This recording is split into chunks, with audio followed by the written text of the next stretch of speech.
I know it's been a while, but I'm back. Fresh off the rally hype. Yeah, that was really, really fun, as you saw in the videos, or go check them out if you haven't seen them yet, somewhere around. Anyway, this time, this was a difficult one for me, but I think it's something that's important for people to understand. There is this fallacy that is especially being spread across beginner groups on Facebook and on forums in regards to the best way to go about using your camera settings to shoot photos, period. Right? Not genre specific, just generalistic ideology.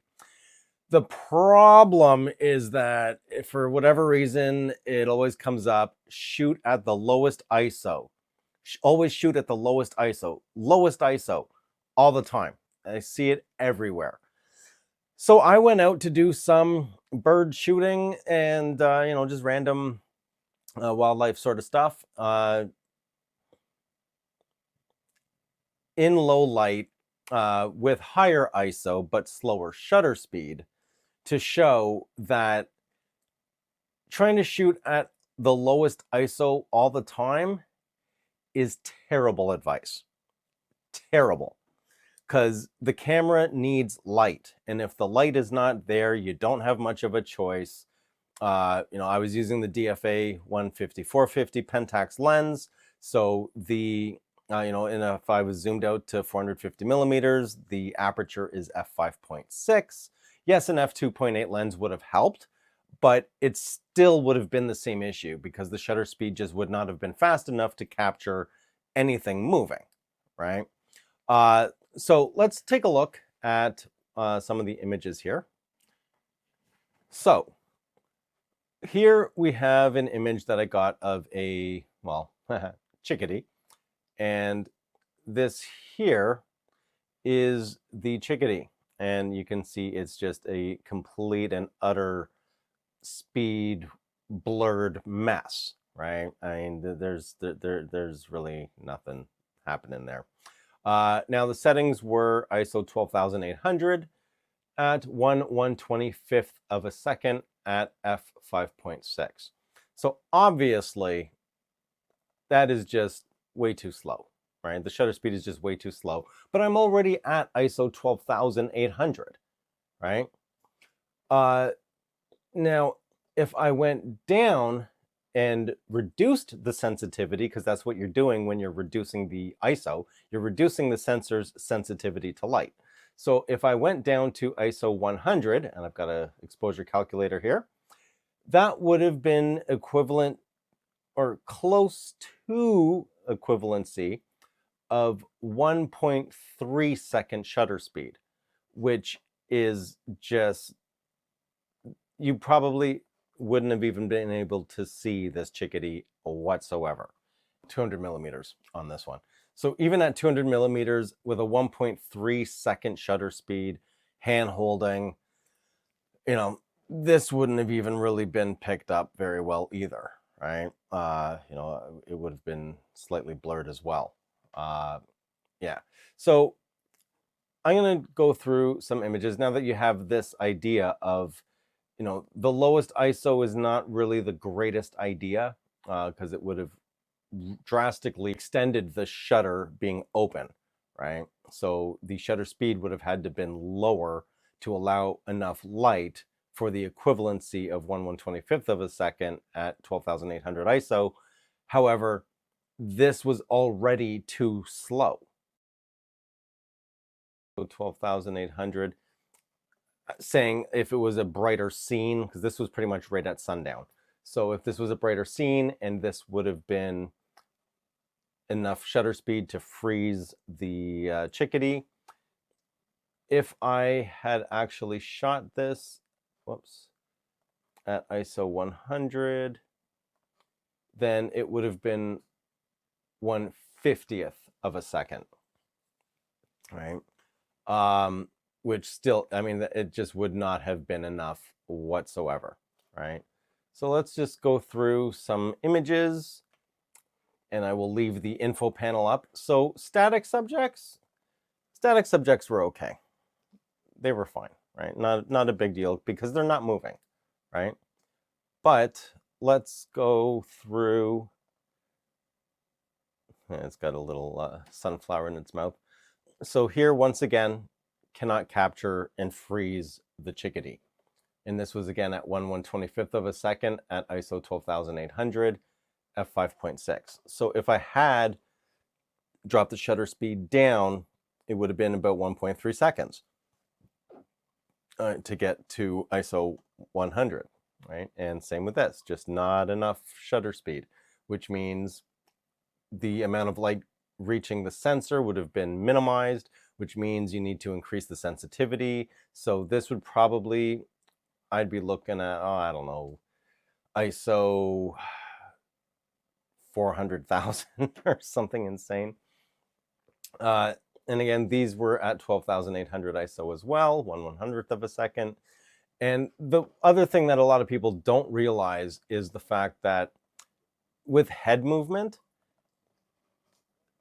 1/100th of a second may not be enough to capture head movement depending on how fast the animals are moving, right? Like this one here, the head is sharp, its mouth is moving. And this was at 1/125th of a second, as you can see here.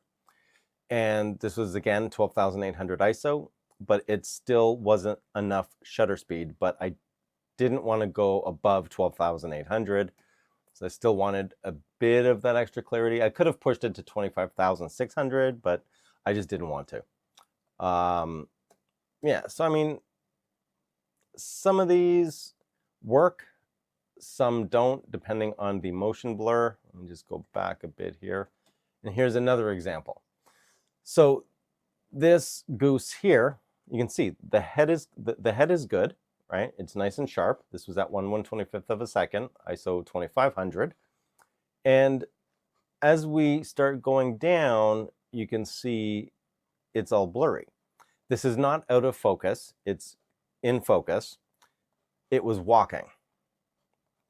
As you can see by its foot here, this leg here is pretty sharp, right?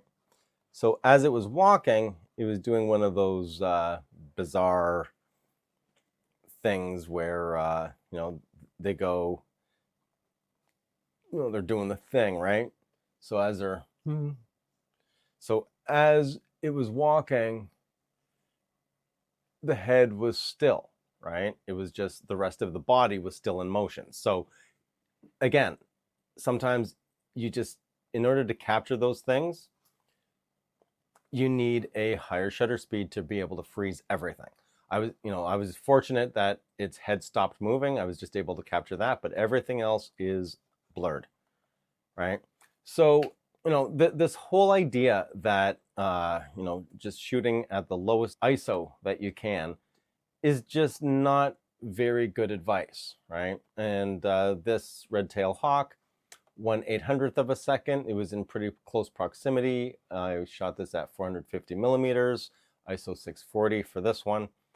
It's just not enough shutter speed, right? So I would have had to raise the shutter speed up more, in order to then increase the ISO in order to be able to freeze the bird, right? And I was actually shooting this with the extra small focus point on the K3 Mark III. So even here, getting in between the branches. And this was at ISO 10,000. And this image works. You can see all the feather detail and everything. Its eye, and barely a catch light there. And this was in between, all the branches and all that good stuff at ISO 10,000, right? So shooting with a higher ISO is not the worst thing in the world. A lot of people do feel that it is, but it's really not. And these were 1/400th of a second at ISO 160. I was trying to get the shutter speed close to 100 just to show that the shutter speed itself in these conditions just would not be fast enough to capture action, right? You need the higher ISO. So I hope that this explains why it is not good advice to only shoot at lowest ISO. It just is not the most ideal thing to do all the time.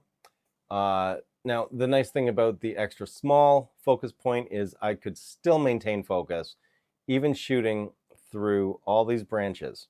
It still maintained it. It's just that the shutter speed was too slow, right? But yeah, I mean, the extra small focus point on the K3 Mark III is great. You know, even getting through all this mess still worked out great. And kind of looks like there might be a branch there. No, maybe not. I think it's in the open. You know, but you can pinpoint just this little tiny area, right? So yeah, you know, it's a great feature to use if you have not used it yet. Yeah, I don't know what else to say. I mean, the evidence is in the images. ISO 10,000 on this one here, right? At 1/80th of a second.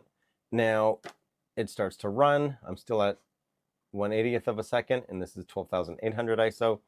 But you can see just turning its head is more than enough to completely wreck the photo because the shutter speed is just too small, right? So stop paying attention to the whole idea that you need to shoot the lowest ISO possible. That is not the case. It's the exposure of photons or exposure to light that is getting into the image sensor. That is what you should focus on. So if you need to shoot with a higher shutter speed and increase the ISO, there's nothing wrong with that. With that said, that's going to be it for this video. Pretty straightforward. Hope you enjoyed it. Hope you understood what I was saying. And if you have any questions or comments, leave them down below. If you want to support the channel, that info is in the description. And happy holidays. Oh man, yeah, they're coming up quick. Yeah, that's going to be it. I'm going to go. I will catch you on the next video. I'm out.